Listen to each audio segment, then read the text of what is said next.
اللهم صل على سيدنا محمد وعلى آل سيدنا محمد كما صليت على إبراهيم وعلى آل إبراهيم في العالمين إنك حميد مجيد.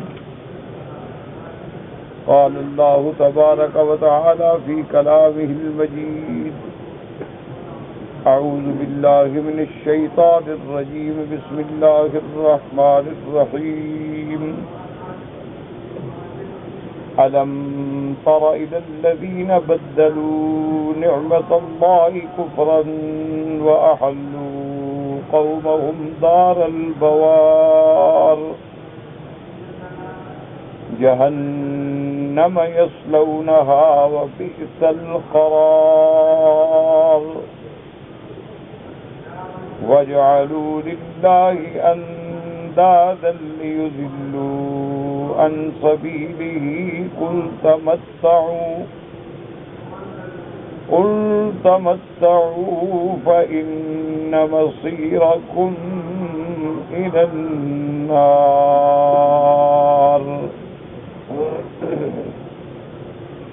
اللہ تبارک و تعالی نے کلام مقدس میں ان آیات مبارکہ میں احوال کافرین، مآل کافرین اور عقائد کافرین و مشرکین کا ذکر کیا ہے. جیسا کہ الحمدللہ آپ نے سورۃ ابراہیم میں سب سے پہلے اللہ پاک نے قرآن مقدس کے اندر ایک مثال کے ذریعے ہمیں بات سمجھائی، جس کا ذکر آیا تھا مثلا کلمۃ طیبۃ کشجرۃ طیبۃ، کہ ایک پاکیزہ کلمہ جو ہے اس کی مثال ایسے ہوتی ہے جیسے ایک پاکیزہ درخت، کیونکہ جو صحیح معنی میں پاکیزہ درخت ہے اس کی جڑیں بھی ہوتی ہیں مضبوط، تنا بھی ہوتا ہے اور شاخیں آسمانوں کو چھوتی ہیں. تو اسی طرح کلمہ طیبہ جو ہے اس کی جڑیں دل کے اندر ہیں، اقرار جو ہے وہ زبان کے اندر ہے، اور اس کے جوارح و ارکان سے جو اعمال ہوتے ہیں وہ آسمانوں کی طرف بلند ہوتے ہیں. اور اس کے بعد اس کے مقابلے پہ اللہ تبارک و تعالی نے فرمایا تھا مثل کلمۃ خبیثۃ، کہ ایک ایسا کلمہ جو خبیثۃ، گندا کلمہ، ناپاک کلمہ، کشجرۃ خبیثۃ، اس کی مثال ایسی ہے جیسے ایک بے فائدہ درخت جس کی جڑیں نہیں ہوتی، جبکہ اس کو پکڑو تو پورے کا پورا ہی زمین کے اوپر سے اکھڑ جاتا ہے. تو کلمہ کفر جو ہے اس کی بھی کوئی جڑ نہیں، چونکہ نہ تصدیق ہے دل میں، نہ اس کے اعمال صالحہ ہیں، نہ اس کے ثمرات ہیں، نہ کوئی پھل ہے، نہ کوئی نفع ہے، برائی ہی برائی. ان دو آیات مبارکہ کے بعد اللہ تبارک و تعالی نے پھر ارشاد فرمایا کہ یثبت اللہ الذین آمنوا، کہ اللہ تبارک و تعالی ایمان والوں کو ثابت قدم رکھتے ہیں بالقول الثابت، ایک ایسے قول کے ساتھ جو ہے ہی ثابت رہنے والا. اور وہ قول ثابت کیا ہے؟ لا الہ الا اللہ محمد الرسول اللہ.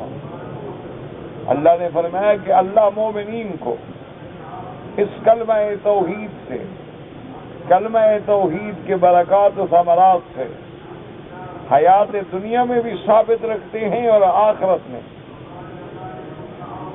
یثبت اللہ الذین آمنوا بالقول الثابت فی الحیات الدنیا وفی الآخرہ. اب مفسرین کرام نے ارشاد فرمایا کہ کلمے کی برکت سے اللہ تبارک و تعالی مومن کو دنیا میں بھی ثابت قدم رکھتے ہیں کہ ہزار مصیبتیں آ جائیں،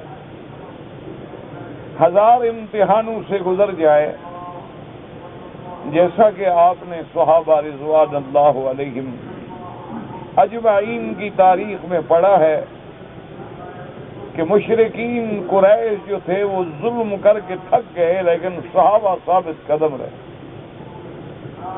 حضرت بلال رضی اللہ تعالی عنہ کی زندگی پہ نظر ڈالیں، حضرت صہیب رضی اللہ تعالی عنہ کی زندگی پہ نظر ڈالیں، آل یاسر پہ نظر ڈالیں، حضرت خباب کی زندگی پہ نظر ڈالیں کہ ثابت قدمی کا یہ عالم ہے کہ کفار پھانسی کے لیے لے جاتے ہیں۔ اور اللہ کی شان دیکھیں کہ جب وہ حدود حرم سے اس کو نکال کے مسجد تنعیم سے دور لے جاتے ہیں کہ حد حرم سے باہر پھانسی دیں، تو اس سے پوچھتے ہیں کہ چونکہ اب ہم نے تمہیں پھانسی دینی ہے، تمہاری کوئی آخری تمنا ہو سکا؟ اگر اجازت دو 2 رکعت نماز پڑھ۔ یعنی آپ اندازہ کریں کہ کتنا وہ ثابت قدم ہے کہ موت سامنے ہے، لیکن اس وقت بھی اگر تمنا ہے تو اللہ تبارک و تعالیٰ کے دیدار کی ہے کہ نماز پڑھ لوں تاکہ مجھے معراج مومن مل جائے۔ ورنہ آپ خود اندازہ کریں کہ موت کے وقت کسی کو یاد رہتا ہے کہ سورۃ فاتحہ پڑھنی ہے اور سورت پڑھنی ہے اور رکوع کرنا ہے اور سبحان ربی العظیم پڑھنا ہے؟ لیکن یہ ثابت قدمی جو تھی اس کی وجہ کیا تھی؟ وہ کلمہ توحید تھا۔ اور آپ نے نماز پڑھی، اور نماز پڑھنے کے بعد کافروں سے کہتے ہیں کہ اے مشرکین مکہ، میرا دل چاہتا تھا کہ میں اللہ کی نماز کو سکون سے اور لمبا کر کے پڑھوں، لیکن میں نے سوچا کہ تم سمجھو گے کہ میں موت سے ڈر گیا ہوں، اس لیے نماز لمبی کر رہا ہوں، تو اس لیے میں نے 2 رکعت جلدی پڑھ لی ہے تاکہ تم یہ نہ سمجھو کہ میں ڈر گیا ہوں۔ تو ایک بدبخت کافر نے اس عالم میں بھی پوچھا، کہنے لگے صحابی سے کہ اچھا ایک بات بتاؤ۔ اس نے کہا پوچھو کیا بات؟ اس نے کہا کہ نعوذ باللہ ثم نعوذ باللہ کہ اگر تمہاری جگہ اللہ کے نبی محمد مصطفیٰ ہوتے، نعوذ باللہ ہم ان کو پھانسی دیتے اور تمہیں چھوڑ دیتے۔ تو اس نے کہا بدبختوں، سرکار 2 جہاں کے پاؤں میں کانٹا بھی برداشت نہیں کر سکتا، مجھے اگر 100 بار بھی پھانسی پہ لٹکا دیا جائے تو وہ تو قبول ہے، لیکن حضور صلی اللہ علیہ وسلم کے پاؤں کے اندر ایک کانٹا بھی میں برداشت نہیں کر سکتا، اور تم مجھے پھانسی چڑھا رہے ہو، تمہیں پھر کیا سوچنا اور مثالیں دینا اور باتیں کرنے کی کیا ضرورت ہے؟ اور جب اس کو پھانسی کے پھٹے پہ کھڑا کیا اور رسا اس کے گلے میں ڈالا گیا، تو اس صحابی نے کہا کہ میرے مولا، آج میں اس تنہائی میں تیرے سوا میرا کوئی مددگار نہیں ہے، اور آج تیرے دشمن مجھے پھانسی پہ لٹکا رہے ہیں، بس ایک تمنا ہے میرے محمد مدنی کو خبر کر دینا کہ تیرا ایک پروانہ آج پھر جل گیا۔ تو یہ بات کیا تھی کہ جس نے ان کو جما دیا تھا کہ یثبت اللہ الذین آمنوا بالقول الثابت، اور آج ہم حضور پاک کے زمانے سے 1400 سال پیچھے آ گئے ہیں، ہمارے ایمان بھی کمزور ہو گئے، ہمارے اعمال بھی بالکل نہ ہونے کے برابر رہ گئے، اور ہم لذات و شہوات میں منکرات میں بھی اتنے کھو گئے ہیں کہ ایک نام کے مسلمان ہیں، لیکن آج بھی اس کلمہ توحید کی برکت دیکھ لیں کہ دنیا کی سپر پاوریں ٹکر لگا رہی ہیں، مسلمان کھڑا ہے۔ اگر اتنی آگ ان پہ برسا دی جاتی تو یہ تو خدا جانے مدتوں کے ایسے سمندروں میں چھلانگیں لگا دیتے ہیں، لیکن اتنی بڑی آگ کے باوجود اب گناہ گار مسلمان اور بالکل خطا کار مسلمان، لذات و شہوات میں گھرا ہوا مسلمان، جو بالکل نعوذ باللہ گویا خدا کو بھول بیٹھا دنیا میں، ہر وقت منکرات ہیں، ہر وقت لذات ہیں، شہوات ہیں، معاصی ہیں، اللہ کی نافرمانیاں ہیں، لیکن اس سب کے باوجود دل میں ایک کلمہ ہے، لا الہ الا اللہ، لا الہ الا اللہ محمد رسول اللہ۔ اور آج دنیا کی بڑی سے بڑی طاقتیں، بڑے سے بڑے فراعنہ، بڑے سے بڑے طاغوت، بڑے سے بڑے نمرود و شداد، پھر ان بے بس مسلمانوں سے ٹکرا رہے ہیں اور گھر بیٹھے تبصرہ کر رہے ہیں کہ کیا بات ہے کہ وہ ڈرتے نہیں۔ یہ اسی کلمہ توحید کی برکت ہے کہ آج آگ برسائی جاتی ہے لیکن نیچے سے مسلمان کہتا ہے لا الہ الا اللہ۔ ان کو مسمار کر دیا جاتا ہے، ان کے بچوں کو بے دردی سے مار دیا جاتا ہے، معصوم پھولوں کی طرح چہکنے والے بچے ماؤں کی گود میں دم توڑ رہے ہیں، لیکن ماں کی زبان پہ ایک ہی بات ہے، لا الہ الا اللہ۔ یہ وہی قول ثابت ہے۔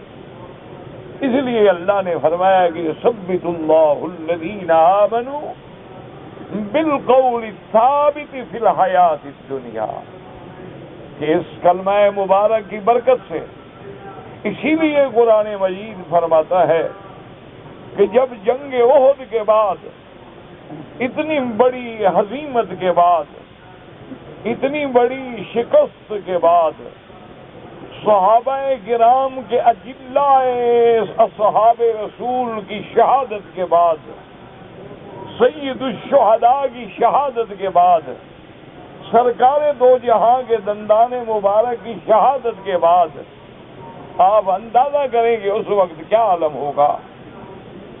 وَزُلْزِلُوا یعنی ہلے پاؤں۔ لیکن اس عالم کے بعد جب ان کو خبر دی گئی، الذین قال لهم الناس ان الناس قد جمعوا لكم فاخشوهم،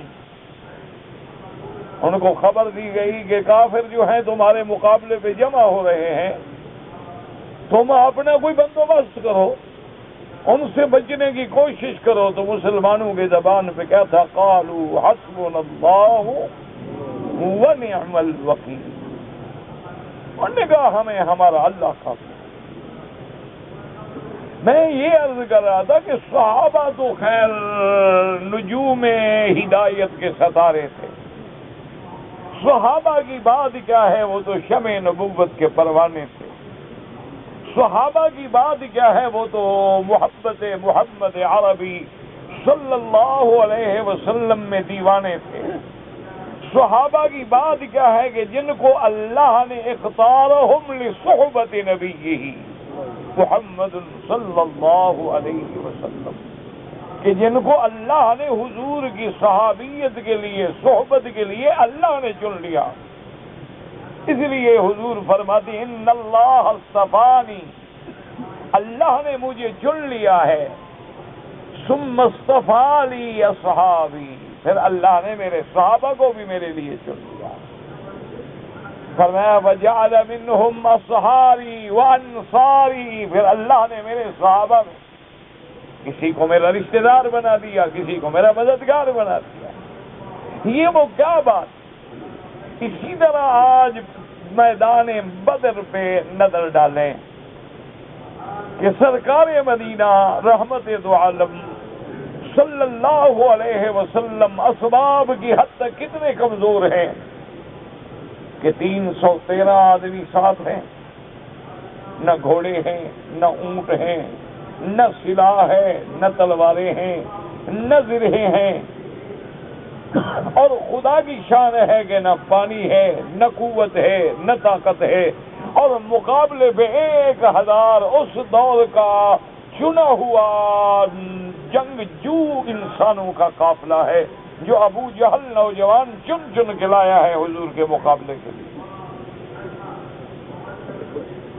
اور سرکار دو عالم رحمت دو عالم صلی اللہ علیہ وسلم فکر مند بیٹھے ہیں کہ مکے والے تو بہت جنگجو ہیں، انہوں نے تو ساری زندگی جنگیں لڑی ہیں اور ان کو جنگوں کا تجربہ ہے، اور میرے ساتھ جو انصار کے صحابہ ہیں، جو مدینے کے صحابہ ہیں، ان بیچاروں نے کبھی جنگ دیکھی نہیں، یہ تو اصحاب زرع ہیں، اصحاب بساتین ہیں، یہ تو کھیتی باڑی والے لوگ ہیں، کھجوروں کے باغ والے لوگ ہیں. ان بیچاروں نے تو کبھی جنگ لڑی ہی نہیں ہے، اور مقابلہ ان لوگوں سے ہو رہا ہے جن کی جنگ گھٹی میں پڑی ہوئی ہے، جو پیدا ہوتے ہوئے ہتھیاروں سے کھیلتے ہیں. حضور صلی اللہ علیہ وسلم اسی بارے میں فکر مند ہیں. حضرت سعد رضی اللہ تعالی عنہ سردار ہیں مدینے کے انصار کے قبیلے کے. ان کو خبر ہوتی ہے کہ حضور ہمارے بارے میں سوچ رہے ہیں. وہ آ کے حضور کی خدمت میں حاضر ہوتا ہے اور کہتا ہے کہ یا محمد صلی اللہ علیہ وسلم، ہم نے سنا ہے کہ آپ کو مدینے والوں کا فکر ہے کہ مدینے والے جنگ نہیں جانتے، مدینے والے اتنے بڑے امتحان سے کبھی نہیں گزرے ہیں. تو سنو یا رسول اللہ، لسنا اصحاب موسیٰ، ہم کوئی بنو اسرائیل ہیں، ہم اسرائیلی ہیں. نحن اصحاب محمد، ہم تو محمد مدنی کا کلمہ پڑھنے والے صحابی ہیں. یا رسول اللہ، ہم آپ کے آگے کٹیں گے، آپ کے پیچھے کٹیں گے، آپ کے دائیں کٹیں گے، آپ کے بائیں کٹیں گے، اور انصار کے بچے میں جب تک سانس ہے کوئی تیر محمد کی طرف نہیں آئے گا. ہم مٹ جائیں گے لیکن حضور آپ پہ جانے دیں گے. نحن اصحاب محمد لسنا اصحاب موسیٰ، ہم موسیٰ علیہ السلام کے ساتھی تو نہیں کہ آپ کو کہیں گے کہ فَاذْهَبْ أَنْتَ وَرَبُّكَ فَقَاتِلَا إِنَّا هَاهُنَا قَاعِدُونَ. ایمان سے کہیں وہ کیا بہادری تھی، وہ کس بات کی بہادری تھی کہ مدینے والوں کو توپ خانہ مل گیا تھا، کہ ان کے ہاتھ میں کوئی جہاد لگ گئے تھے، ان کے ہاتھ میں کوئی بارود کا ذخیرہ آ گیا تھا، ان کے اندر وہ ایمان تھا لا الہ الا اللہ محمد رسول اللہ. اور اسی طرح اس جنگ بدر میں دیکھیں کہ ایک صحابی فرماتے ہیں کہ جب دشمن کے مقابلے پہ صفیں بنی تو کہتا ہے خدا کی شان ہے کہ میرے دائیں معاذ ہے، معوذ ہے، اور دونوں بچے ہیں، ابھی ان کی داڑیاں نکل رہی ہیں، ابھی ان کی مسیں جو ہیں وہ پھوٹ رہی ہیں، بالکل اور ریشم کی طرح بال، ابھی بچے ہیں، ابھی جوان ہو رہے ہیں. ادھر نظر ڈالی ہے تو بچہ ہے، اور ادھر نظر ڈالی ہے تو بچہ ہے، اور میں دل میں سوچ رہا ہوں کہ مولا آج دشمنوں سے مقابلہ ہے، کیا اچھا ہوتا کہ اگر میرے اس طرف بھی کوئی بہادر جوان ہوتا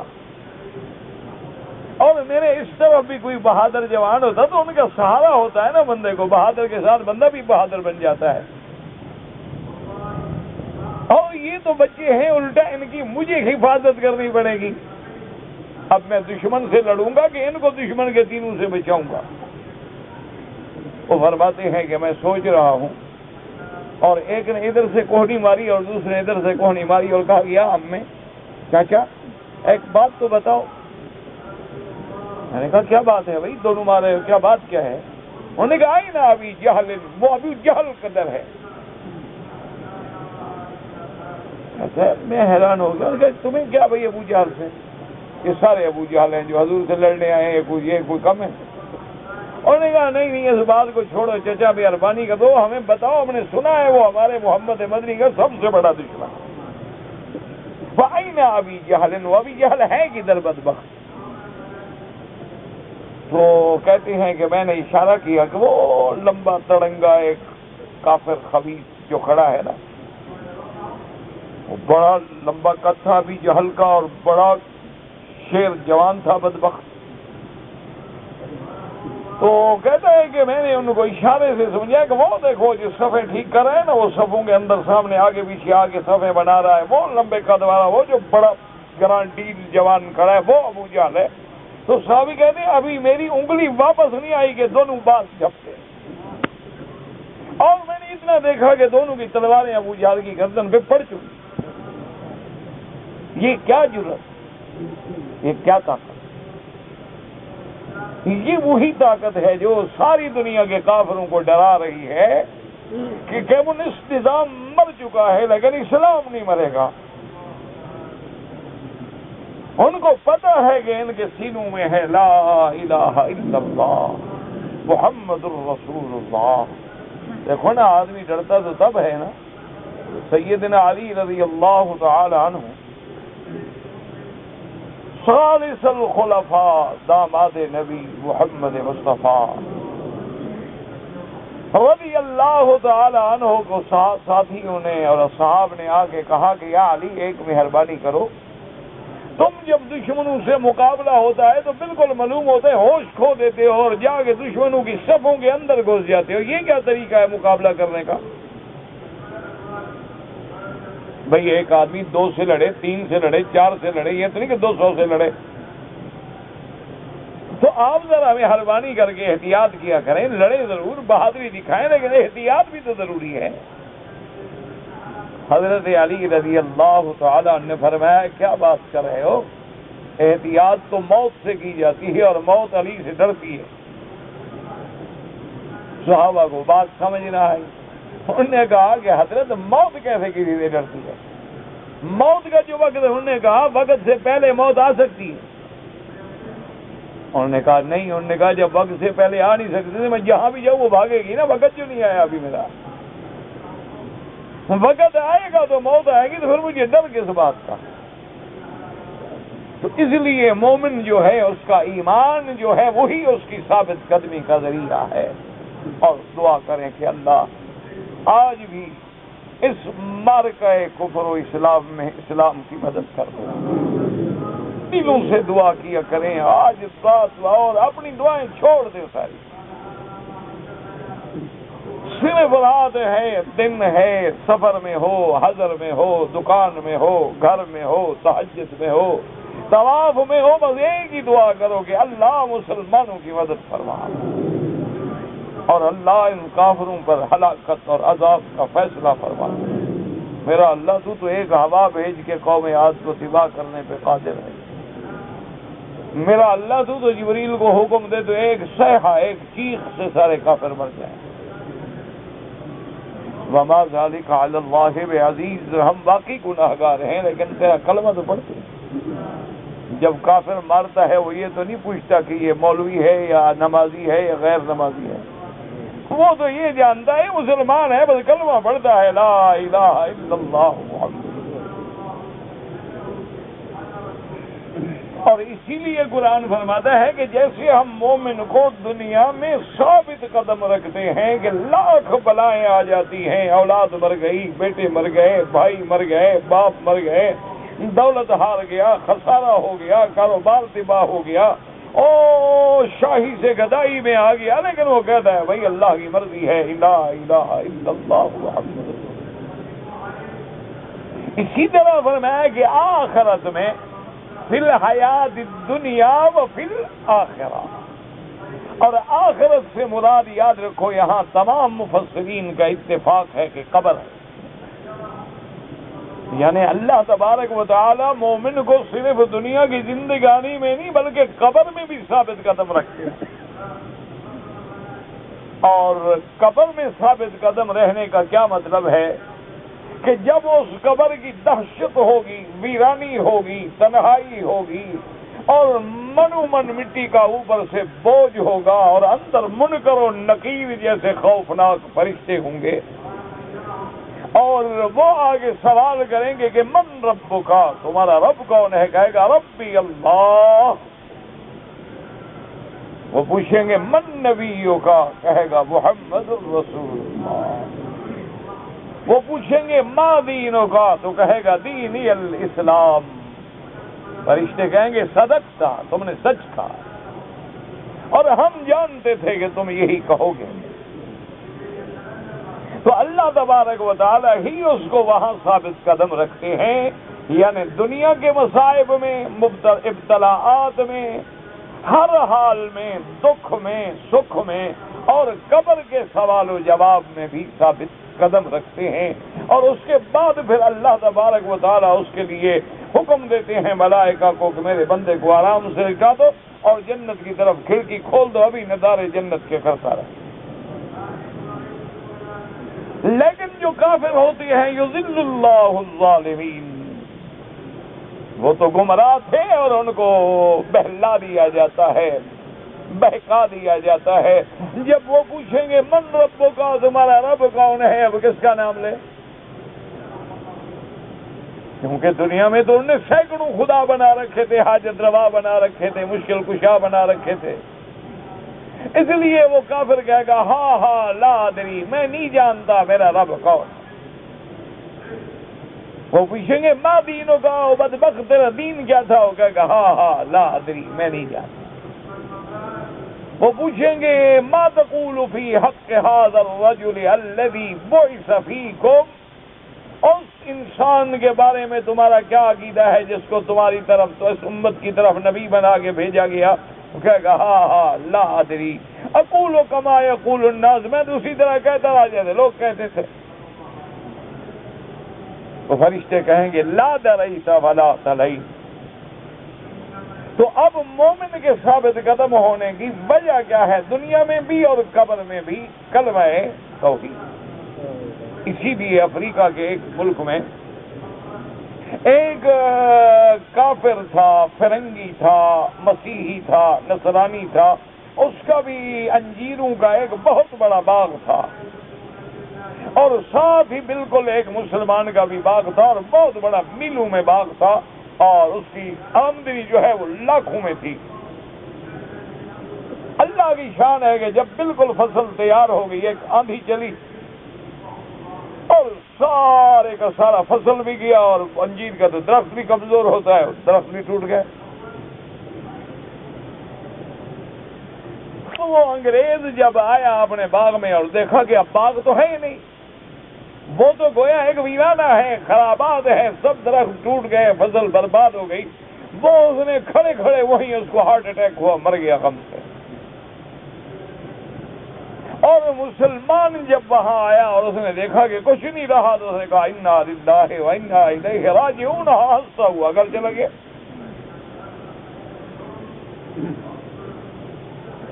تو اس پہ لوگوں نے ریسرچ کی کہ وجہ کیا ہے، تو انہوں نے کہا کہ وجہ یہ ہے کہ اس ایمان والے کو یہ پتہ تھا کہ میرے نفع نقصان کا مالک کوئی اور ہے، اور جیسے وہ مجھے نقصان دینے پہ قادر ہے، ایسے نفع دینے پہ بھی قادر ہے۔ تو اس لیے وہ مسلمان جو ہے وہ گھبراتا نہیں۔ آج بھی میں ایک اخبار میں پڑھ رہا تھا، ایک بہت بڑا انگریز صحافی ہے، اور بڑا وہ سینئر موسٹ قسم کے صحافیوں میں سے ہے، وہ خود لکھ رہا تھا کہ ہمیں سمجھ نہیں آتی ہے کہ کافروں کے پاس اتنی جدید ٹیکنالوجی ہے، اتنی طاقت ہے، اور اتنے بم ہیں اور اتنے ذرائع ہیں کہ ہر طرف سے جیسے ایک ممولے کو بازو نے گھیر رکھا ہو، اس عالم میں ہے وہ غریب۔ لیکن کہا ان کے چہرے پہ اب بھی اطمینان ہے، مسکراہٹ ہے، عورتیں ہیں، بچے ہیں۔ جب ہم ان کو جا کے پوچھتے ہیں کہ بھی ہاں کیا ہوگا، وہ کہتے ہیں جو اللہ نے لکھا ہے وہی ہوگا۔ نمازی نماز پہ جا رہے ہیں، مسجدوں میں جا رہے ہیں۔ اس نے کہا کمال کا عالم یہ ہے کہ ہم لوگ بورڈ والے گھروں میں چھپ جاتے ہیں، وہ بچے فٹ بال گلیوں میں کھیل رہے ہیں۔ ان کو ہم کہتے ہیں او بے وقوف کیا کرو گے؟ جب انہوں نے کہا بس کسی کونے میں کھڑے ہو جائیں گے، کیا ہو جائے گا؟ مر جائیں گے، بس ختم ہوگی، کیا ہو گیا بس۔ یہ کیا ہے؟ یہ وہی کلمہ ہے لا الہ الا اللہ محمد الرسول اللہ۔ ورنہ یہ طاقت کسی وٹامن سے نہیں ملتی، یہ طاقت کسی منرل کھانے سے نہیں آ جاتی بدن میں، یہ طاقت کسی آپریشن کرا کے کوئی جین تبدیل کرنے سے نہیں آ جاتی۔ یہ وہ طاقت ہے، یثبت اللہ الذین آمنوا بالقول الثابت فی الحیات الدنیا وفی الآخرہ۔ اب ان آیات کے بعد اللہ تبارک و تعالی نے کافروں کے احوال کا نقشہ کھینچا ہے، اور اب آپ قرآن پہ پڑھیں اور غور کریں۔ ایک تو ہے نا کہ تم سرسری قرآن پڑھو، بس پڑھ لیا، یا برکت کے لیے، یا ہم سورت پڑھیں گے کہتے ہیں روٹی ملے گی، وظیفہ پیسہ ملے گا، یا اس کے بعد جناب وہ آخری صورتیں پڑھیں گے جن بھاگ جائیں گے، جادو نہیں ہوگا۔ لیکن اللہ کا قرآن کہتا ہے افلا یتدبرون القرآن، غور کرو، ہم علی قلوب اقفالها، کیا دلوں پہ تالے پڑ گئے؟ مجھے کھول کے پڑھو تو صحیح، میں تو آج کا نقشہ بھی پہلے 1400 سال پہلے بیان کر چکا ہوں۔ ورنہ ایمان سے کہیں کہ اللہ تبارک و تعالیٰ کو قرآن میں قوم عاد کے ذکر کرنے کی کیا ضرورت ہے؟ وہ قومیں تھی، مر گئیں، مٹی میں مل گئیں، ختم ہو گئیں۔ قوم سمود ہے، قوم مدین ہے، قوم شعیب ہے، قوم فرعون ہے، قوم لوط ہے، اقوام عرب جاہلیہ والے ہیں، عرب باعدہ والے ہیں، ان کے ذکر کی کیا ضرورت؟ دیکھو نا، سرکار دو عالم آئے توحید سکھانے کے لیے، آئے آمنا باللہ، حضور پاک تشریف لائے، فرائض اللہ ہے، نماز ہے، روزہ ہے، حج ہے، زکوٰۃ ہے، صدقات ہیں، خیرات ہیں، یا منکرات سے بچانے کے لیے آئے، بھی زنا حرام، شراب حرام، فلاں حرام ہے، لیکن اس کے ساتھ اللہ نے قرآن میں کبھی آیت کھولو تو فرعون کا قصہ سامنے آ جاتا ہے، کبھی اللہ کا قرآن کھولو تو آپ کے سامنے قوم صالح کا نقشہ سامنے آ جاتا ہے، کبھی قرآن کھولیں تو آپ کے سامنے قوم لوط کا واقعہ آ جاتا ہے، کبھی قرآن پاک کو اگر آپ کھولتے ہیں تو بنو اسرائیل کے قصے نظر آ جاتے ہیں،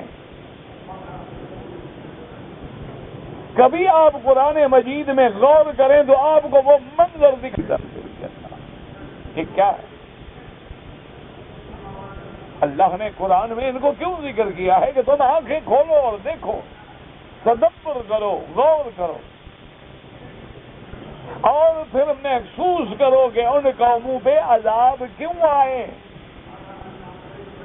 ان قوموں کو اللہ نے ہلاک و برباد کیوں کیا، اللہ نے فرعون کو غرق کے آب کر کے اس کی لاش کو قیامت تک کے لیے نمونہ کیوں بنایا؟ اسی لیے اب ان آیات میں بھی آپ غور کریں تو وہ آج کا منظر بھی آپ کے سامنے آ جائے گا۔ اللہ فرماتے ہیں الم تر الی الذین بدلوا نعمت اللہ کفرا، الم تر الی الذین بدلوا نعمت اللہ کفرا واحلوا قومهم دار البوار جہنم یصلونہا وبئس القرار۔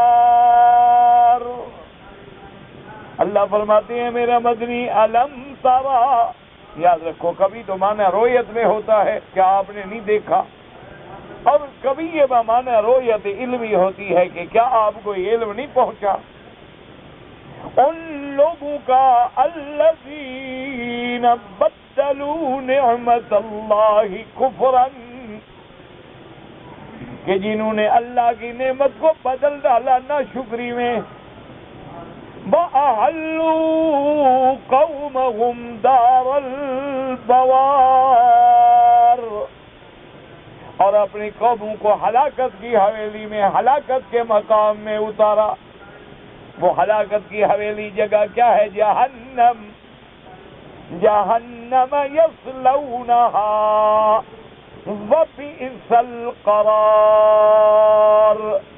وہ جہنم ہے جس میں وہ جلیں گے اور بہت برا ٹھکانہ ہے۔ تو اس لیے اب آپ غور کریں، اللہ فرماتا ہے کہ میرے محبوب ان اقوام عالم پہ نظر ڈالیں، ان امتوں پہ نظر ڈالیں، ان قوموں پہ نظر ڈالیں الذین بدلوا نعمت اللہ، الذین بدلوا نعمت اللہ کفرا، کہ جنہوں نے اللہ کی نعمتوں کو بدل ڈالا نا شکری میں۔ اب علماء نے فرمایا، مفسرین نے فرمایا ہے، یاد رکھو کہ ایک نعمتیں تو ظاہری نعمت ہوتی ہے جو محسوس بھی ہے، مبصر بھی ہے، مشاہد بھی ہے۔ کیا مانا کہ اللہ نے ہمیں نعمت دی، اللہ نے ہمیں انسان بنایا، اللہ تبارک و تعالیٰ نے ہمارے لیے ہوائیں، فضائیں، آسمان، زمین، کھانے، نعمتیں، پھل، فواکہ، یہ ساری اللہ کی نعمتیں۔ اور یہ نعمت ظاہرہ جو ہمیں بالکل نظر آ رہی ہیں، اور بعض معنوی نعمتیں ہیں کہ اللہ نے انبیاء بھیجے، اللہ نے ہماری ہدایت کے لیے رسول بھیجے، اللہ نے ہماری ہدایت کے لیے کتابیں اتاری، اللہ نے ہمارے لیے داعی خیر و ائمہ ہدا پیدا کیے، اور اللہ نے ہمیں عقل کی نعمتوں سے نوازا، حق و باطل میں تمییز کرنے کی نعمتوں سے نوازا۔ تو یہ ظاہری نعمتیں بھی ہیں اور باطنی نعمتیں بھی۔ تو اب ان نعمتوں کا تقاضا یہ تھا کہ ہم اللہ کے شکر گزار بنتے۔ دیکھو نا، آج بھی اگر کوئی آدمی آپ کو 100 ریال بھی دے دو، آپ کہتے ہیں یار بڑی مہربانی، آپ کا بہت شکریہ۔ آپ کو تکلیف ہو، آپ محتاج ہیں، بیمار ہیں، تنخواہ نہیں ملی، آپ کو حاجت ہے، گھر میں راشن نہیں ہے، ایک دوست کے پاس جاتے ہیں، وہ کہتے ہیں یار فکر نہ کرو، یہ لے جاؤ 500 ریال، جب آئے مجھے دے دینا، یار بڑی مہربانی، تم میرے دکھے وقت میں کام آ گئے۔ اسی طرح اگر ایک آدمی بیمار ہے، ڈاکٹر کے پاس جاتا ہے اور ڈاکٹر صرف میٹھی بات کر لیتا ہے کہ بہت اچھا، بیٹھو بیٹا، آرام سے بیٹھو، آرام سے مجھے بتاؤ کیا تکلیف ہے، اور فکر نہ کرو، اللہ رحمت کریں گے، شفا اللہ کے ہاتھ میں، ہم آپ کے ٹیسٹ کراتے ہیں، ہم آپ کا یہ کرتے ہیں، ہم آپ کے، تو اس کو کہہ دیں یار بڑی مہربانی، یہ تو ڈاکٹر کو فرشتہ ہے۔ تو اگر آپ کو 100 ریال پر بھی شکر کا خیال آ جاتا ہے، اور جس اللہ نے ہمیں بندہ بنایا ہے، اگر وہ ہمیں بھولو اور بندر بنا دیتا، اگر وہ ہمیں ریچھ بنا دیتا، خنزیر بنا دیتا، کتا بنا دیتا، کون پوچھنے والا تھا؟ ہم اس کو کہہ سکتے تھے جی ہمیں آپ نے بندر کیوں بنایا؟ بندر نے کبھی کہا کہ مجھے بندر کیوں بنایا؟ تو اتنی بڑی نعمتوں کے بعد، اتنے بڑے انعام کے بعد، یعنی تقاضا تو یہ تھا کہ ہم اللہ پر ایمان لاتے، اللہ کے رسولوں پہ ایمان لاتے، اللہ کی کتابوں پہ ایمان لاتے، اللہ کے فرائض پہ ایمان لاتے، اور اللہ کی نعمتوں کا شکر کرتے۔ کیونکہ یاد رکھو، شکر کا معنی یہ نہیں ہوتا کہ زبان سے کہہ دیا کہ لاکھ لاکھ تیرا شکر ہے، داڑھی منڈوا کے اٹھا تو کہا لاکھ لاکھ شکر ہے، اور حرام کھا کے اٹھا تو لاکھ لاکھ شکر ہے، اور سود میں پیسے زیادہ مل گئے، کوئی اگر لاٹری جیت گیا تو جی اللہ کا بڑا لاکھ لاکھ شکر ہے، دیکھو جی میری لاٹری نکل آئی، یعنی حرام پہ بھی شکر ادا کر رہا ہے۔ یہ کیا شکر ہے؟ سب سے پہلی بات یاد رکھیں کہ سب سے پہلا شکر یہ ہے کہ اللہ کی توحید پہ ایمان لاؤ، اللہ کے انبیاء، رسولوں، کتابوں پہ ایمان لاؤ۔ اگر اللہ پہ ایمان نہیں، لاکھ زبان سے کہو، اسے تو کافر بھی کہتے ہیں۔ اور اس کے بعد شکر یہ ہے کہ اللہ نے جو نعمت ہمیں دی ہے وہ اللہ کی فرما برداری میں خرچ ہو۔ اس کی ایک عام سی آسان سی مثال سمجھیں جو حدیث مبارک میں بھی موجود ہے۔ حضور صلی اللہ علیہ وسلم نے فرمایا کہ بندہ جب اپنی بیوی کو کھانا دیتا ہے، کوئی تحفہ دیتا ہے، کوئی کپڑا دیتا ہے، حتیٰ کہ اس کے ساتھ ہنستا ہے، کھیلتا ہے، بوسہ دیتا ہے، جمع کرتا ہے، حضور نے فرمایا اللہ تمہارے لیے صدقے کا ثواب دیتے ہیں۔ اندازہ کریں، یعنی اپنی بیوی اس کا خرچہ تو ہماری ذمہ داری ہے۔ اچھا، جہاں تک بھی بوس و کنار، ملاقات، مجامات کا تعلق ہے تو ہم خود بھی لذت حاصل کرتے ہیں۔ حتیٰ کہ ایک حدیث مبارک میں تو یہ بھی آیا ہے کہ جو بندہ جمعہ والے دن، حدیث میں آتا ہے کہ خود بھی غسل کرے اور اپنی بیوی کو بھی غسل کرائے۔ کیا مانا کہ جمع کرے تاکہ اس کو بھی غسل کی ضرورت، پھر اس کو بھی غسل کی ضرورت، اور پھر اس غسل کرنے کے بعد وہ جمعہ کی نماز کی ادائیگی کے لیے چلتا ہے تو ایک ایک قدم پہ اس کے گناہ گر رہے ہوتے ہیں اور حسنات بڑھ رہی ہیں، حالانکہ اس نے جمعہ کیا تو خود بھی لذت اٹھائی ہے۔ تو صحابہ حیران ہو گئے، انہوں نے کہا یا رسول اللہ، اس میں ہمیں صدقے کا ثواب ملے گا؟ تو حضور پاک نے فرمایا کہ اگر تم یہ لقمہ بیوی کے بجائے غیر محرم عورت کو دیتے تو گناہ ہوتا؟ ہاں رسول اللہ پھر تو بالکل گناہ ہوتا، غیر عورت کو دینے کا کیا مطلب؟ فرمایا غیر عورت کو اگر بوسہ دو، غیر عورت سے بیٹھ کے ملاقات کرو، ہنسو کھیلو، گیم کھیلو، انڈور گیمیں کھیلو، یا نعوذ باللہ زنا کرو تو پھر گناہ ہوگا؟ ان کا یا سو لگا جب وہاں گناہ ہوگا تو حلال میں اسی میں ثواب ہوگا۔ تو اس لیے اللہ تبارک و تعالی نے جو ہمیں نعمتیں عطا فرمائی ہیں ان نعمتوں کو ان کے حکم کے مطابق خرچ کرنا جو ہے وہ ثواب ہے۔ اب دیکھو نا جی، کسی سے لڑنا جو ہے گناہ ہے، لیکن کافر سے لڑنا ثواب۔ اب آپ دیکھیں کہ کسی کو قتل کر دیا جیسے ایک بندے کا قتل انسانیت کا قتل ہے، لیکن جب کافر مقابلے پہ ہو، جنگ ہو تو قتل کریں گے؟ وہاں جہاد ہے، وہاں غازی ہے، وہاں مر جائے تو شہید ہے۔ وجہ کیا ہے کہ وہ طاقت جب ہم نے اللہ کی رضا میں لگائی تو شکر بن گیا، جب ہم نے اللہ کی نافرمانی میں لگائی تو کفر بن گیا۔ اب ایک آدمی ہے ماشاءاللہ، وہ کہتا ہے جی میں اچھا کھانا کھاؤں اور میں شہد کا شربت پی لوں، مجھے طاقت ملے، صحت ملے، میں رات کو کھڑے ہو کے پھر تہجد پڑھوں گا، قرآن پڑھوں گا، رات جاگوں گا، لمبی رات دعا مانگوں گا۔ تو وہ کھانا بھی نعمت، وہ پینا بھی نعمت، وہ کھڑا ہونا بھی نعمت، وہ ساری چیزیں اللہ کے شکر میں آ گئے۔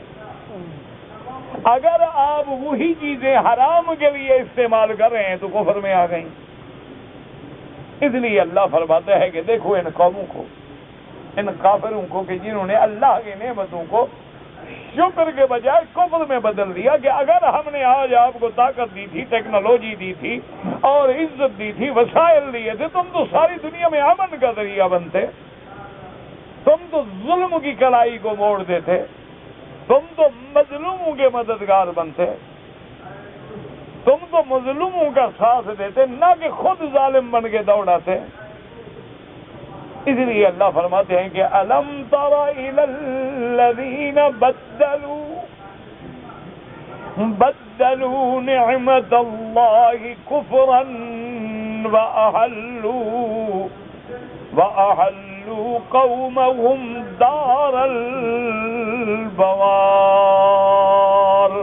اللہ نے فرمایا خود بھی کفر کیا، خود بھی ناشکری کی، اور اپنی قوم کو بھی ہلاکت کے گڑھے میں ڈالا کہ جو ان کے ساتھ لگے وہ بھی ہلاک ہو گئے، مر گئے سیدھا جہنم۔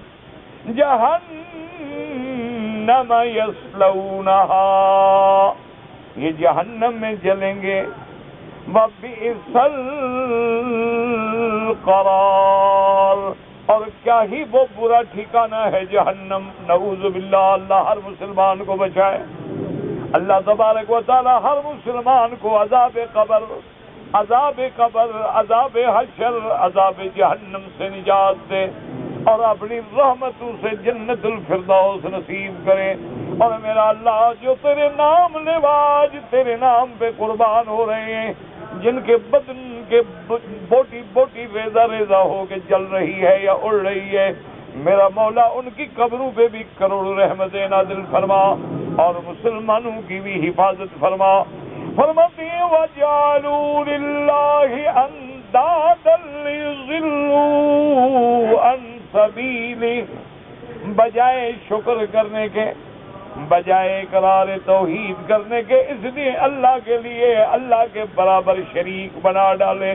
انداز جمع ند کی، کیا مانا کہ جو لوگ کافر ہیں، مشرک ہیں، بت پرست ہیں، آتش پرست ہیں، سورج پرست ہیں، قبر پرست ہیں، وہ ان کو بھی وہی درجہ دیتے ہیں جو خدا کا درجہ ہے، انہیں سے بھی اسی طرح مدد مانگتے ہیں جیسے خدا سے مانگی جاتی ہے، ان پہ بھی اسی طرح منتیں مانتے ہیں جیسے اللہ کے لیے منت مانی جاتی ہے، اور ان کے چرنوں میں بھی اسی طرح نظر نیاز پرشاد تقسیم کرتی ہیں جیسے اللہ کے دروازے پہ کیا جاتا ہے۔ اس لیے اللہ نے فرمایا کہ میرا مدنی بجائے شکر کرنے کے، بجائے توحید پہ آنے کے، وَجَعَلُوا لِلَّهِ اندادا لیضلوا عن سبیلہ، اور انہوں نے یہ شرکاء جو بنائے ہیں خود بھی گمراہ ہوئے تاکہ لوگوں کو بھی اللہ کے راستے سے گمراہ کریں۔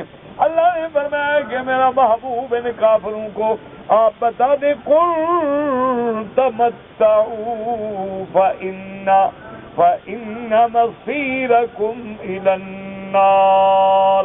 اللہ نے فرمایا ان کافروں سے کہہ دو، ان مشرکوں سے کہہ دو کہ چند روزہ زندگانی میں اپنی اکڑ پکڑ دکھلا دو، چند روزہ زندگانی میں عیش کر لو، کھا لو، پی لو، روب ڈال لو، لیکن آخر تمہارا ٹھکانہ جہنم ہے، آخر تمہارا رجوع جہنم کی طرف ہونا ہے، آخر تمہارا مآل انجام ہلاکت ہے، اور مومن کا انجام کامرانی و کامیابی ہے۔ اللہ پاک نے پہلے ایمان والوں کے ایمان کا، کلمہ توحید کے ثابت ہونے کا اور کلمہ توحید کے نافع ہونے کا اور مومن کے دنیا و آخرت و قبر میں ثابت قدم رہنے کا نقشہ کھینچا، اور اس کے بعد اللہ نے کافروں کا ذکر کیا۔ حضرت علی رضی اللہ تعالی عنہ کی خدمت میں ایک آدمی آئے اور آگے پوچھا کہ یا علی مجھے بتائیں کہ اس آیت کے مخاطب کون لوگ ہیں؟ الم تر الی الذین بدلوا نعمت اللہ کفرا فأحلوا قومهم دار البوار۔ یہ کون سی قوم ہے جنہوں نے اللہ کی نعمت کی ناشکری کی اور اپنی قوم کو ہلاکت کے گڑھے میں اتارا؟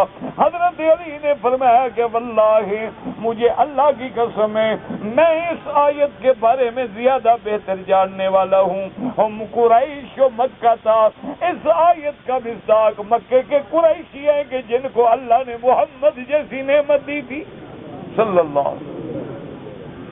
سب سے بڑی نعمت کی اللہ نے مرکزی ہدایت کعبہ دیا تھا، اللہ نے امام الرسل، امام الانبیاء، خاتم الانبیاء محمد مصطفیٰ، اللہ نے ان کو ایسا شان والا نبی دیا تھا، شان والی کتاب قرآن دی تھی، لیکن انہوں نے اللہ کی نعمتوں کی ناشکری کی، انہوں نے اللہ کی نعمتوں پر بجائے ایمان لانے کے کفر کیا، حضور کی تکذیب کی، اللہ کے قرآن کو جھٹلایا، اور اللہ کی توحید کے بجائے وَجَعَلُوا لِلَّهِ أَنْدَادًا، اور اللہ کی توحید کے بجائے بتوں کو آ کے اللہ کے کعبے میں بھر دیا، اور کہیں حبل، کہیں لات، کہیں عزا، کہیں منات۔ ان آیت کی مصداق جو ہے قریش مکہ ہے، لیکن یاد رکھو علماء فرماتی ہیں العبرۃ بعموم اللفظ لا بخصوص السبب، کہ جب کوئی آیت اترتی ہے چاہے وہ قریش مکہ کے بارے میں ہو، لیکن قیامت تک ہر کافر کے بارے میں ہے کہ جو بھی کافر ہوگا، جو بھی مشرک ہوگا، جو بھی نافرمان ہوگا، جو بھی سرکش ہوگا، جو بھی اللہ کی نعمتوں کے مقابلے پہ اللہ کے بندوں پہ ظلم کرے گا، انجام اس کا کیا ہوگا؟ فرمایا یہ دنیا کے عیش پہ نہ جاؤ، قل تمتعوا، یہ چند روزہ نفع ہے، اٹھا لو، فإن مصيركم إلى النار۔ اللہ سے دعا کریں اللہ ہمیں جہنم سے بچائے اور اللہ جنت الفردوس نصیب فرمائے، اور ہر مسلمان پر یہ لازم ہے، یہ ذمہ داری ہے، اور کم از کم یہ انسانی ضمیر کا بھی تقاضا ہے۔ آج دیکھیں مشرق سے مغرب تک، شمال سے جنوب تک کافر ہے، عیسائی ہے، ہندو ہے، وثنی ہے، یہودی ہے، غیر مسلم ہے، لیکن ضمیر زندہ ہے، کھڑے ہیں کہ ظلم ہے، ظلم نہیں ہونا چاہیے۔ لہذا ہر مسلمان، ہم کچھ نہیں کر سکتے ہیں لیکن اپنے اللہ کے آگے گڑ گڑا سکتے ہیں اور اپنے اللہ کے آگے دعائیں کر سکتے ہیں، اور اتحاد، اتفاق اور اعتصام اور اپنے وقت کی قیادت کے اتباع، اولو الامر کی اتباع، علماء کی اتباع، ان کتابیں، کیونکہ بعض جذبات میں آ کے آدمی ایسی غلطیاں کر بیٹھتا ہے کہ جس کا انجام بڑا بھیانک ہوتا ہے۔ تو اس لیے اب ہماری ذمہ داری یہ ہے کہ ہم تہجد میں، اشراق میں، طواف میں نوافل میں، ضحیٰ میں، چاشت میں، اوابین میں، ہر حال میں، ہر وقت سجدے میں مسلمانوں کی کامرانی کے لیے دعائیں کریں، طواف میں دعائیں کریں کہ یا الہ العالمین، یا ارحم الراحمین، تیرے نام لیوا ہیں پھر اسلام کی لاج رکھ لے، اور اگر آج ہم مٹ گئے دانا دیں گے بدھ کے مسلم کا خدا کوئی نہیں، اور تو قادر ہے، وما ذالک علی اللہ بعزیز۔ یا اللہ مسلمانوں کے مٹانے والوں کو مٹا دے، یا اللہ مساجد اور مدارس اور اولیاء اللہ کے مقابر اور منابر اور جہاں سے ہدایتوں کے سرچشمے پھوٹے ہیں وہاں آگ برسائی جا رہی ہے، میرا اللہ آج اسی آگ کو ان پر الٹ دے، تو قادر ہے اس پہ، تیرے آگے کوئی مشکل نہیں ہے۔ اور حرمین الشریفین اور اس بلد الامین کی حفاظت کے لیے، اس کے امن کے لیے، استحکام کے لیے دعائیں کریں، کیونکہ یہ مرکز ہدایت ہے، اسی کا قیام پورے عالم کا قیام ہے، اسی کی بقا پورے عالم کی بقا ہے، اور اسی کا استقرار پورے عالم کا استقرار ہے۔ اللہ تبارک و تعالی آپ کی اور ہماری اور یقین سے دعائیں کریں، خدا سنے گا اور ضرور سنے گا۔ انہوں نے کہا دعاؤں کے لیے دعائیں تو بھئی ہم کریں، میرے خیال میں تو جو دعا نہ کرے میرا تو شک ہے مسلمان ہی نہیں ہوگا۔ کہتے ہیں جی کہ ہمارے ملک میں ایک رواج ہے کہ جب جنازہ اٹھایا جاتا ہے تو وہ جو امام ہوتا ہے وہ کہتا ہے جی پہلے 40 قدم گنو، یہ بدعات ہیں، یہ سارے رسم و رواج ہیں، لوگوں میں بن گئے ہیں، ان کا قرآن و حدیث سے کوئی تعلق نہیں، بلکہ بالکل بدعات، منکرات اور محدثات ہیں، ان چیزوں سے بچا کریں۔ 1 قدم ہو یا 40 قدم ہو، جب قبر کی طرف ہی جانا ہے، اور کبھی کبھی قبر اتنے قریب ہوتی ہے کہ 40 قدم نہیں بنتے تو پہلے جنازے کو دوسری طرف لے جائیں پھر 40 قدم پورے کر کے آئیں، یہ کیا عقل ہے؟ انا للہ ہے۔ اچھا جو لوگ شہید ہو رہے ہیں جن کی لاشیں بھی نہیں ملیں گی، پرزے اڑ گئے، ان کے 40 قدم کون پورے کرے گا؟ ان کا جنازہ کون پڑے گا؟ ان کو کفن کون دے گا؟ لیکن اللہ کے ہاں وہ شہید ہیں، اللہ کے نام پہ مرنے والے شہید ہیں، کسی حال میں بھی ہوں۔ اللہ نے ان کو تو اتنا بڑا شرف بخشا ہے کہ ان کو مردہ بھی نہ کہو، زندہ ہیں، کیونکہ انہوں نے اپنی زندگی کو اس حی و قیوم کے نام پہ قربان کر دیا ہے، تو اللہ نے ان کو بھی حیات کا شرف بخشا ہے۔ تو اس لیے یہ سارے بدعات ہیں۔ یہ ہمارے ہاں جو رواج ہے نا جی، پہلے وہ کفنی پہ لکھتے ہیں، پھر اس کے سینوں پہ لکھتے ہیں، پھر ایک کچی مٹی پہ کلمہ اور پتہ نہیں کیا کیا لکھ کے وہ بھی میت کے ساتھ دفن کرتے ہیں، اور کبھی کبھی تو کوئی بے وقوف قرآن بھی ساتھ رکھ دیتے ہیں، نعوذ باللہ۔ تو یہ سارے بدعات ہیں، منکرات ہیں۔ دعا کرو کہ خاتمہ ایمان پہ ہو، کہ جب آخری وقت ہو تو آخری کلمہ زبان پہ ہو، لا الہ الا اللہ محمد الرسول اللہ، پھر کوئی کفن دے نہ دے جنت کے دروازے کھل جاتے ہیں۔ من کان آخر کلامہ لا الہ الا اللہ دخل الجنہ۔ باقی ان بدعات سے بچا کریں، اور ایسے لوگوں جو ہیں ان کو اپنے امام بھی نہ بنایا کریں، کیونکہ جب ایک مسجد کا امام اللہ نہ کرے گمراہ ہوگا تو سب کو لے ڈوبے گا نا۔ حضرت محمد علی جوہر رحمۃ اللہ علیہ جو علی برادران تھے، محمد علی اور شوکت علی، تو وہ کبھی کبھی دوستوں کی مجلس میں بیٹھے ہوتے تو فرماتے تھے کہ بھئی اگر میرا بس چلے نا تو میں عطا اللہ شاہ بخاری کو تقریر کرنے سے روک دوں۔ انہوں نے کہا حضرت کمال ہے، ایسا خطیب پر کام۔ انہوں نے کہا یہی تو ڈر ہے نا کہ اللہ نہ کرے یہ خود رستے سے بھٹک گیا تو پھر تو لاکھوں لوگ مر جائیں گے نا۔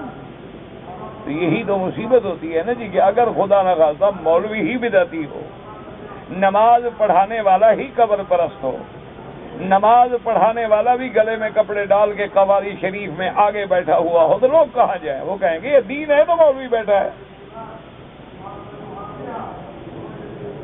بابا اگر یہ دین نہ ہوتا، دیکھو ہمارے امام صاحب ہوتے بلا قوالی شریف میں، دیکھو قوالی میں آگے بیٹھے، سب سے زیادہ سر وہی مار رہے ہیں، شام کو پیسے لپیٹے جیب میں ڈالے، مولوی صاحب غائب۔ بہرحال جو کتابوں میں ذکر آتا ہے کہ منا کو منا اس لیے کہا جاتا ہے کہ وہاں احراق دماء ہوتا ہے، یعنی اللہ کے نام پہ قربانیاں ذبح ہوتی ہیں اور ان کا خون بہایا جاتا ہے۔ اور عرفات جو ہے آپ جانتے ہیں، معرفت، عرفات، تعارف، عرفان، یہ معنی ہوتا ہے پہچان کا۔ اس میں دو قول ہیں۔ بعض فرماتے ہیں کہ جب اللہ کے فرشتوں نے حضرت ابراہیم علیہ السلام کو مناسک کی تعلیم دی تو کہہ دیا کہ جان گئے، سمجھ گئے عرب نے کہا ہاں سمجھ گیا، تو اس سے پھر لفظ عرفات آ گیا۔ مزدلفہ کا معنی ہوتا ہے کسی کی طرف ازدحام، انبوہ جماعتوں کا چلنا۔ تو اب ہم عرفات کی طرف سے کدھر آئیں گے؟ فَإِذَا أَفَضْتُم مِّنْ عَرَفَاتٍ فَاذْكُرُوا اللَّهَ عِندَ الْمَشْعَرِ الْحَرَامِ۔ باقی تفاصیل دیکھنی ہوں تو لغت کی کتابوں میں یا حج کی کتابوں میں ہر لفظ کی تشریح موجود ہوتی ہے۔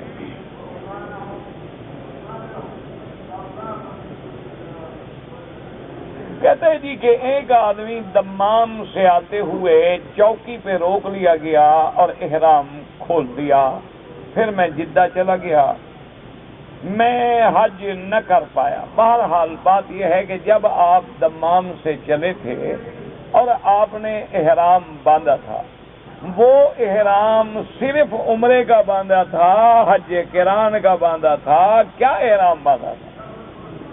اگر وہ احرام حج کا باندھا تھا، صرف حج افراد یا حج قران، تو پھر آپ کو اگلے سال حج انشاءاللہ قضا کرنا ہوگا اور دم بھی دینی۔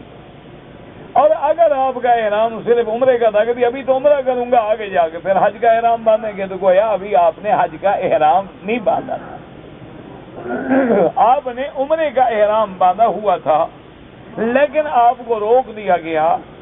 تو جب روک دیا جائے تو مسئلہ بہت ہی مشکل ہے۔ امام ابو حنیفہ رحمۃ اللہ علیہ فرماتے ہیں کہ وہ بندہ احرام کھول ہی نہیں سکتا، واپس چلا جائے احرام نہ کھولے، لیکن جب تک کہ ایک بکری حد حرم میں بھجوا کے یا کسی کو فون کر کے وکیل بنا کے ذبح کرائے، بال کٹائے، پھر احرام کھولے۔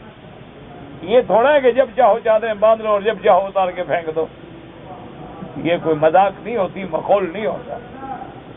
سرکار دو عالم صلی اللہ علیہ وسلم جب عمرے کے لیے تشریف لائے تو آپ نے احرام باندھا ہوا تھا، لیکن مکے والوں نے حضور صلی اللہ علیہ وسلم کو حدیبیہ کے مقام پہ روک دیا کہ اس سال ہم عمرہ نہیں کرنے دیتے۔ تو حضور صلی اللہ علیہ وسلم نے باقاعدہ دم احسار ذبح کی اور سر مڈایا اور پھر احرام کھولا۔ یہ نہیں ہوتا کہ جب اور اگلے سال آگے عمرہ بھی قضا کیا۔ تو لہذا میرے بھائی بال بھی کٹاؤ، دم بھی ادا کرو اور توبہ کرو، استغفار کرو اور مسئلہ بھی مہربانی کرو۔ عمرہ کرنا ہو یا حج کرنا ہو تو پہلے پوچھو، یہ نہیں کہ غلطی کر کے بعد میں مسئلہ پوچھو۔ اگر آپ دمام سے چل رہے تھے، دمام میں علماء ہیں، مساجد ہیں، مدارس ہیں، اللہ کا شکر ہے کتابیں ہیں، وہاں سے مسئلہ پوچھ رہے تھے کہ جی میں جا رہا ہوں، وہ آپ کو بتا دیتے کہ نیت کر لو کہ اگر مجھے روکا گیا محلی، میرا مقام پھر وہی ہوگا جہاں مجھے اللہ روک دے، تو پھر آپ دم سے بھی بچ جاتے اور آپ کے لیے آسانی بھی ہو جاتی۔ تو بہرحال بات تو پھر بھی کٹانے تھے، احرام ایسے نہیں کھولا جاتا۔ لوگوں نے مذاق سمجھا ہے، جب باندھ لیا جب کیا کھول دے، لاکھ چادریں کھول دو، جب تک بال نہ کٹاؤ احرام میں ہو، غلطی کرو گے اور دم بڑھتے جائیں گے۔ جی کہ میاں بیوی ایک دوسرے کو نام لے کر پکار سکتے ہیں تو اور کیا پکاریں گے؟ کیا بیوی کہے گی بدھو مٹھو، کیا کہے گی؟ اللہ کے بندے کیوں نام نہ لے؟ کیا یعنی نام لینے میں شرم ہے، بچے جننے میں شرم نہیں ہے؟ یہ عجیب بے وقوفی ہے۔ بس لوگوں نے گھڑے ہوئے چار تمہارے بچے پیدا ہو گئے، نام لیتے ہوئے بڑا شرم آ رہی، دوسرے کا نام لیتے ہوئے شرم نہیں آتی، خاوند کا نام لیتے ہوئے شرم آتی ہے۔ تو پھر اپنے کوئی نام تجویز کر لو، کوئی بدھو، کوئی خمیسہ، کوئی الو، کوئی ایسا، وہ تمہیں اسی نام سے پکارا کرے۔ میں نے 2 دن کنکریاں شیطان کو وقت پر ماری، تیسرے دن صبح کو مار کے حرم آ گیا، بالکل دم پڑ گئی۔ کہ وقت جو ہے وہ زوال کے بعد شروع ہونا تھا، اور آپ صبح مار کے آ گئے، چلو جی جلدی کرو، گرمی چھوٹے، گھر جائیں، نہائیں دھوئیں، آرام سے ایئر کنڈیشن چلائیں، سوئیں، پھر حج پہ کیوں آئے ہو؟ اور جتنی عورتیں ساتھ تھیں ان پہ بھی دم پڑ گیا، یعنی فی آدمی ایک بکری دم حرم میں ذبح کریں۔ کہتے جی کہ اگر میاں بیوی ہم بستری کریں تو اس وقت کیا میاں بیوی ایک دوسرے کا جسم بھی حتیٰ کہ شرمگاہ بھی دیکھ سکتے ہیں، لیکن کوئی ایسی قیمتی چیز نہیں کہ دیکھنے سے کام آئے۔ پیشاب کی جگہ دیکھو گے نا، اور کیا دیکھو۔ اور بعض کتابوں میں یہ بھی آتا ہے کہ جو آدمی زیادہ اپنی عورت کی شرمگاہ کو دیکھے اندھا ہو جاتا ہے۔ اب تمہاری مرضی، دیکھتے رہو۔ انا للہ و انا الیہ راجعون۔ ویسے تیری بیوی ہے، سب دیکھنا جائز ہے، سارے بدن پہ نظر ڈالنا جائز ہے، لیکن کوئی چیز بھی تو ہو نا دیکھنے والی ہے۔ تو اللہ نے ایک توالد و تناسل کا ذریعہ بنایا ہے، بس اس کو وہ ذریعہ سمجھو۔ تم حیوان بن جاتے ہو، اور انسان جب گرتا ہے نا پھر شیطان سے بھی نیچے چڑھ جائے۔ کہتے جی آپ کے شاگرد جو ہیں وہ لڑتے رہتے ہیں، تو جب استاد لڑاکا ہو تو شاگرد تو لڑیں گے بھئی، آخر استاد کی کوئی نہ کوئی عادت تو ان میں آئے گی، علم نہ ہی سیکھے تو بلوچوں کا لڑنا تو سیکھیں گے۔ کہتے جی کہ اگر عورتیں اپنے گھر میں اعتکاف کریں، ہاں ایک جگہ کو نشان لگا کے مسجد بنا لیں، اعتکاف کریں، مرد مسجد میں کریں، وہ گھر میں نہیں کر سکتے۔ وضو کے وقت امام ابو حنیفہ رحمۃ اللہ علیہ کے نزدیک گردن کا بھی مسح ہے، باقی ائمہ کے نزدیک گردن کا مسح نہیں ہے۔ سنت اللہ کا معنی ہوتا ہے اللہ کا طریق جو سارا چلا آ رہا ہے کہ دشمن کو ہلاک کرنا ہے اور مظلوم کو کامیاب کرنا ہے۔ ہاں چاچے کی یا بھتیجے کی لڑکی سے شادی ہو سکتی ہے، کوئی بات نہیں ہے۔ نمرود جو ہے وہ شام کے علاقے، مکے میں نہیں تھا نمرود، مکے کا نمرود ابو جہل تھا۔ اگر ایک آدمی پہلے وضو کر لے پھر غسل کرے وہی وضو کافی ہے۔